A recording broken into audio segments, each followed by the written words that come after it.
આપણો સમાજ એવો છે જે આટલી અડધી રાતે પણ આટલી બહોળી સમાજ સંખ્યામાં ઉપસ્થિત છે એટલે ખરેખર અલ્પેશભાઈએ જે આપણા સમાજ માટે કર્યું છે, વર્ષોથી આપણા સમાજની સેવા કરી છે, હવે કરજો એટલે ખૂબ ખૂબ અભિનંદન સાહેબ. એમણે ફોન કર્યો તો હું લગ્નમાં બીજી હતો એટલે વાત નથી થઈ, પણ મેં એમને કીધું હતું કે હું ચોક્કસ આવી જઈશ. અને આજે લગ્નનો પ્રોગ્રામ હતો મારો અહીંયા સાણંદ જોડે, પણ એ લોકોને મેં રિક્વેસ્ટ કરી કે ભાઈ અમારા સમાજનું આવડું મોટું સંમેલન છે એટલે તમારે મને વહેલો ફ્રી કરવો પડશે, અને એમણે માની પણ લીધું અને મેં 3 વાગ્યાનો ટાઈમ આપ્યો હતો અને 3 વાગે આવી પણ ગયો. ભાઈને બે જોડે જ આવ્યા અમે તો.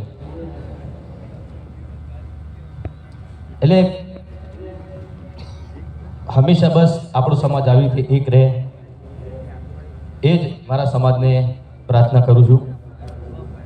ને જ્યારે પણ સમાજનું કોઈ પણ કાર્ય હોય છે, આવા સંમેલન હોય છે, તો હું ચોક્કસપણે જઉં છું. હા, પણ ગેની બેની પણ મને બોલાયો હતો, પણ એ વખતે અમુક સંજોગોના કારણે હું નહોતો પહોંચી શક્યો. એ બદલ ગેની બેન આપની માફી માગું છું. અહીંયા ઉપસ્થિત દરેક આગેવાનો એમને વંદન કરું છું. અને તમને તો મારો શું કહેવું કયો? હા, કેમ કે તમારા જ આશીર્વાદ છે. અત્યારે એક નાના ઘરમાંથી એક ઠાકોરનો દીકરો, અત્યારે તમે એને સુપરસ્ટાર કહો છો, તો આ બધું તમારા આશીર્વાદ છે.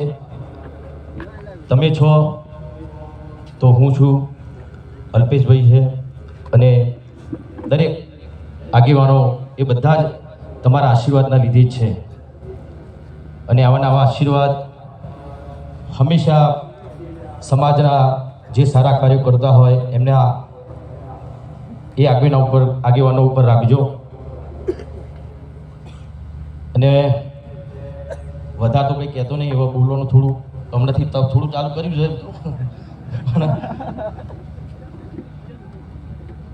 ખાલી થોડીક એની બેનની મારે એક થોડીક વિનંતી કરવી છે.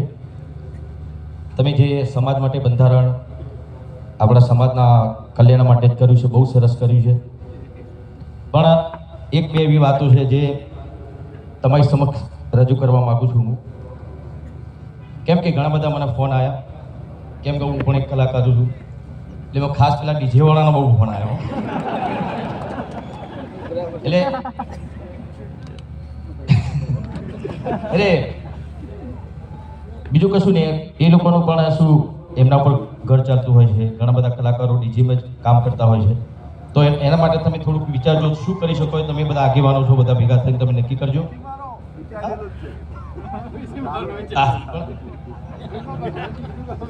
એટલે અમારા કલાકારોની વાત છે, બરાબર. એટલે એમાં શું થઈ શકે છે તમે બધા આગેવાનો છો, તમને વધારે ખબર પડશે. કોઈ રસ્તો તમે કાઢજો તો એ લોકોનું ઘર પણ ચાલે. અને સમાજ માટે હંમેશા વર્ષોથી હું ગાતો આવ્યો છું. કેમ કે પહેલાં બહુ ઓછું બોલતો હતો.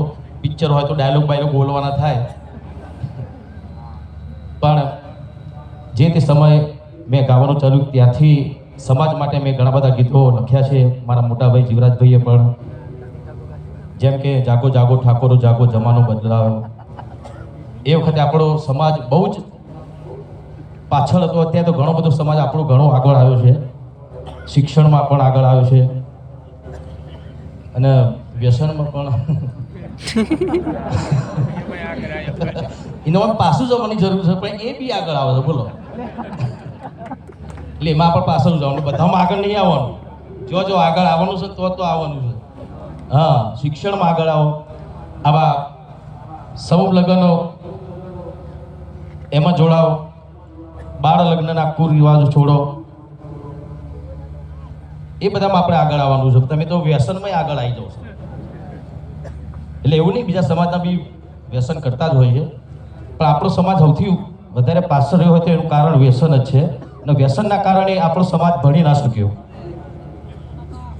અને ના ભણી શક્યો એટલે વ્યસનમાં ચડી ગયો.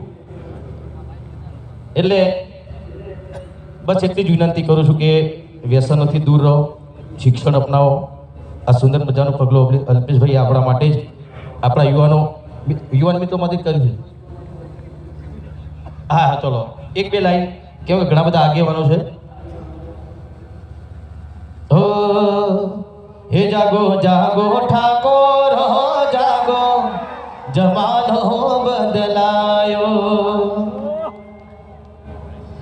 હો તમે દારૂના વ્યસન છોડો, જમાનો બદલાયો. બાળ લગ્ન ના પૂરી વાત છોડો, જમાનો બદલાયો.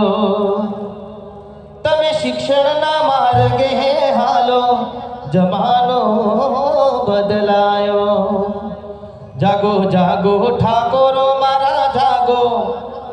આમ તો જાગેલો છો અડધી રાતે 3 વાગે જો તમે, હા આમ જાગેલો છો પણ આમ અમુક ટાઈમે શું થઈ જાય ખબર નહીં પડતી.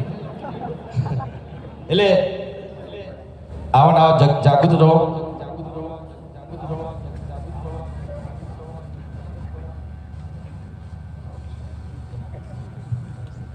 બસ આપણા સમાજ માટે અલ્પેશભાઈએ સરસ્વતી ધામ વર્ષોથી ઘણા બધા સંમેલનો કહેતા હતા અને આજે એ સપનું પૂરું થઈ રહ્યું છે. પણ પછી